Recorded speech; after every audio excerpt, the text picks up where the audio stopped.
Smith & Wesson J-frame revolvers, like the Model 642, a variation of the Model 42 Centennial Airweight, have been around since 1950. Small enough to fully conceal, yet powerful when filled with a full complement of 38 special cartridges, this small revolver is designed to be a go-to option for those seeking a small, powerful, and dependable handgun for self-defense purposes. I was able to obtain a range rental of a 642 at my local gun club to review and shoot. Stay tuned as I tell you all about this one.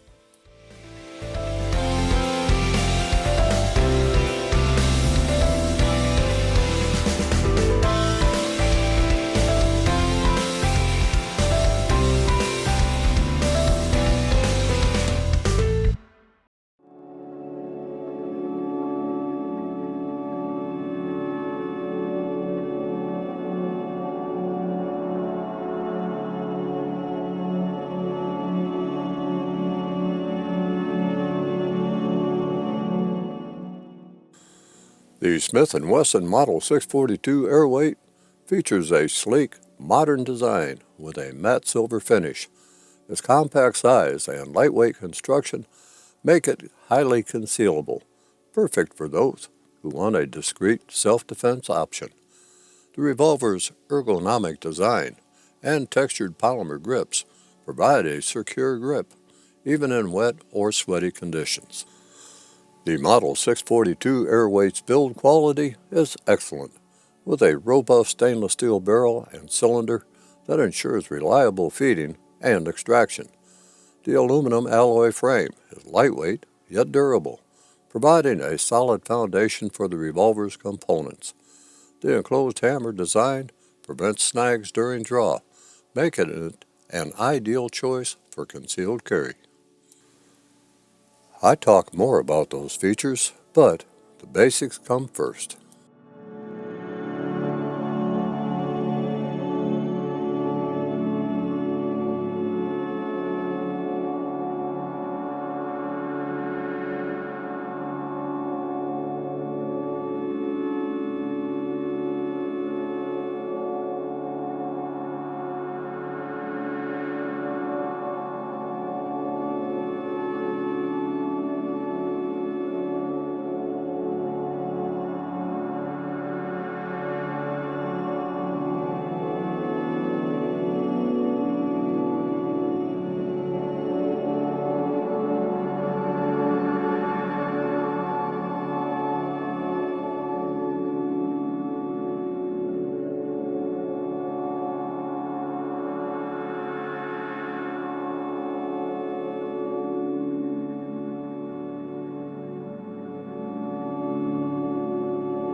The Smith & Wesson Model 642 Airweight incorporates several safety features to prevent accidental discharges.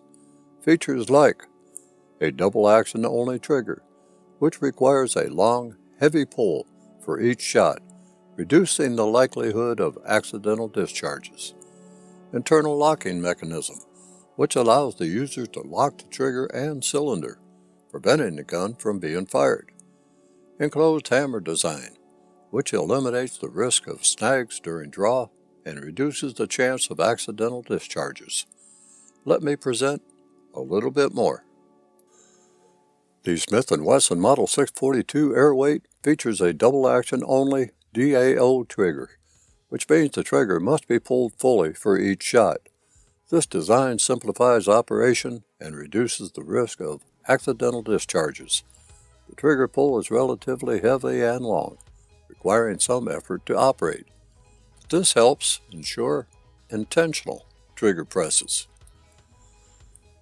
The grip on the revolver is minimal, but they're replaceable with many other options.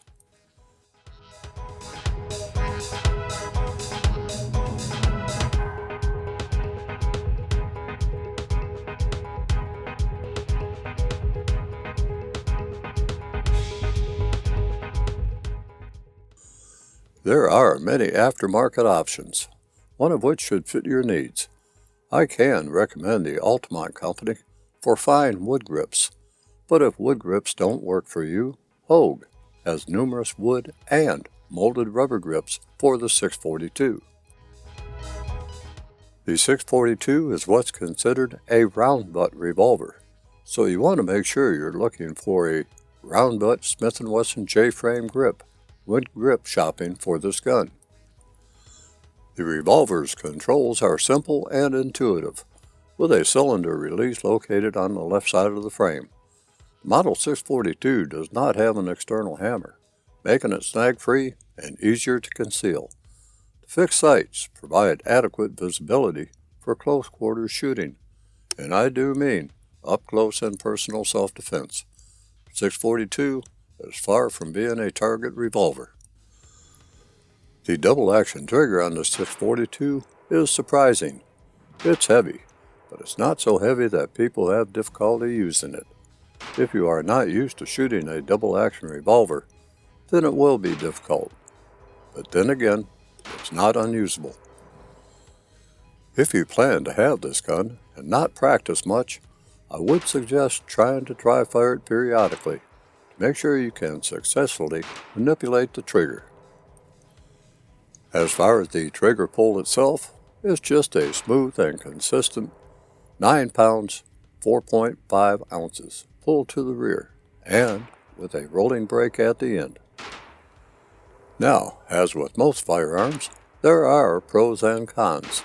Since I like to leave on a positive note, let's look at the cons first, and then follow up with the positives. The heavy and long trigger pull may be challenging for some users.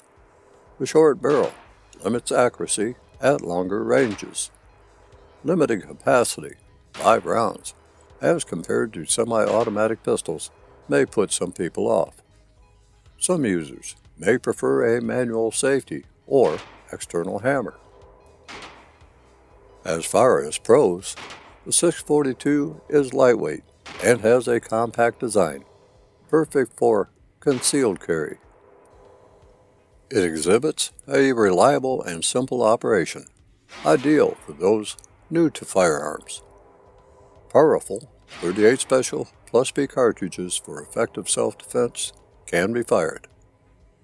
It has a robust construction and durable materials for long-term use. There is a wide range of aftermarket accessories for customization. It does have an internal locking mechanism for added safety.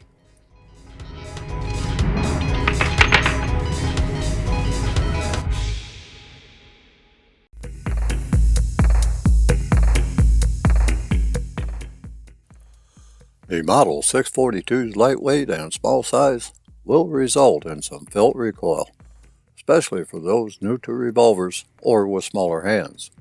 However, the revolver's balanced design and excellent grips help mitigate recoil and make it manageable for most shooters.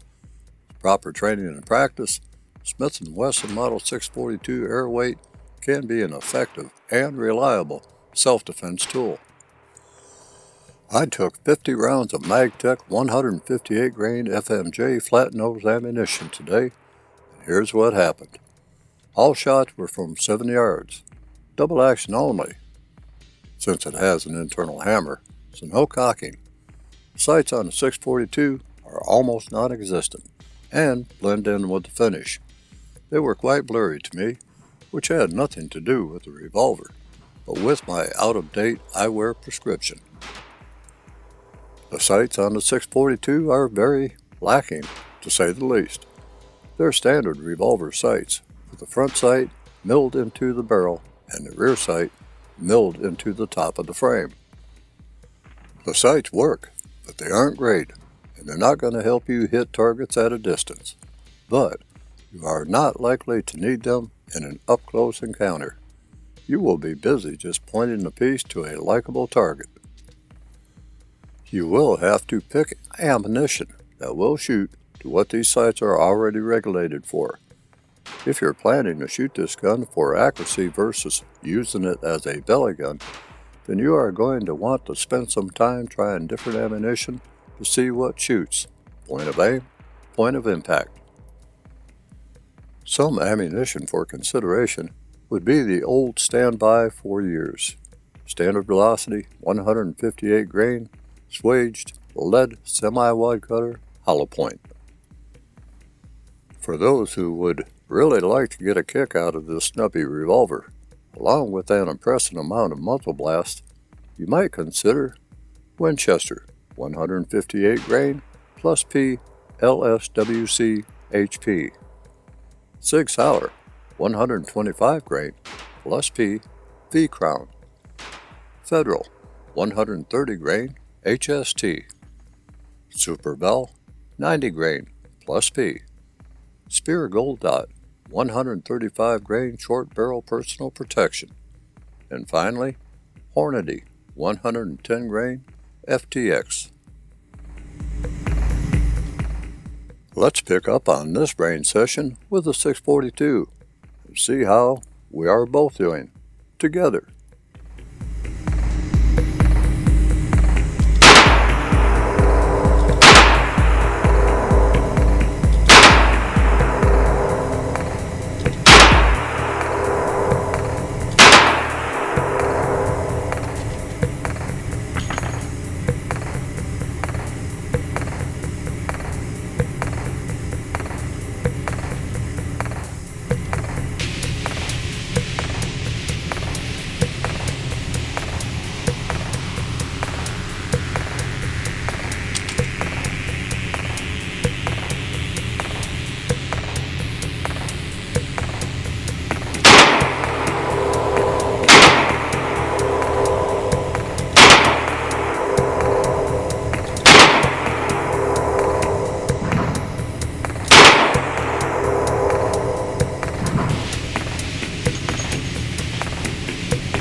The 642 is ideal for carry and concealment, even with just 5 rounds loaded. As far as carry holsters for the 642, there is a plethora from which to choose, and the Jungle Store, which has a large selection to choose from, is a good place to start. Whether you like Kydex, Kybrid, or leather, for all manner of carry, select one that suits your needs and will secure your firearm securely and safely. Need a means to carry spare ammunition? And who doesn't? Speed loaders and speed strips will work just fine. As with holsters, select whatever suits your needs. Personally, whenever I am carrying a revolver, I usually carry both speed loaders and speed strips.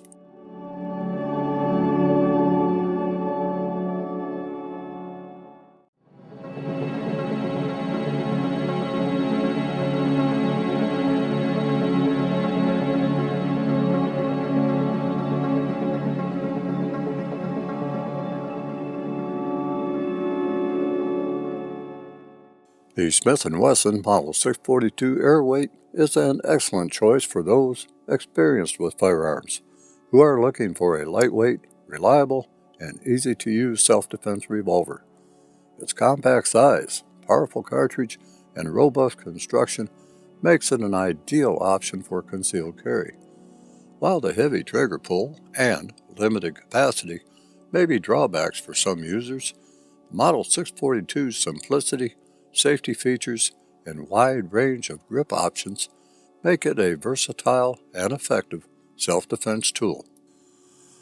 I don't consider the Smith & Wesson Model 642 Airweight as a revolver particularly well suited for those new to firearms. Granted, its double-action only trigger and enclosed hammer design reduce the risk of accidental discharges.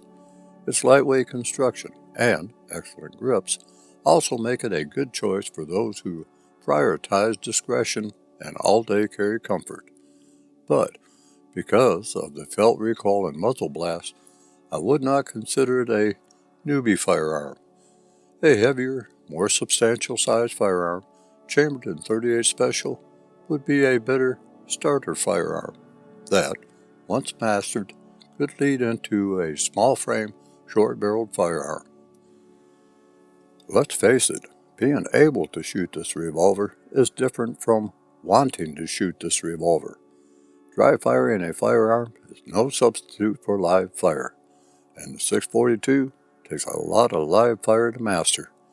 I am able to shoot a .44 Magnum handgun, but it certainly is not pleasurable to shoot. In conclusion, the Smith & Wesson Model 642 Airweight is a solid investment for those seeking a reliable, simple, and effective self-defense revolver. This combination of performance, reliability, and customization options make it a popular choice among concealed carry enthusiasts and law enforcement professionals alike. Well, my friends, here we are again, the end of another of my reviews. I hope you will come back and see me again for my other reviews. And, as always, until then, take care of yourselves. Be vigilant, armed, and safe out there.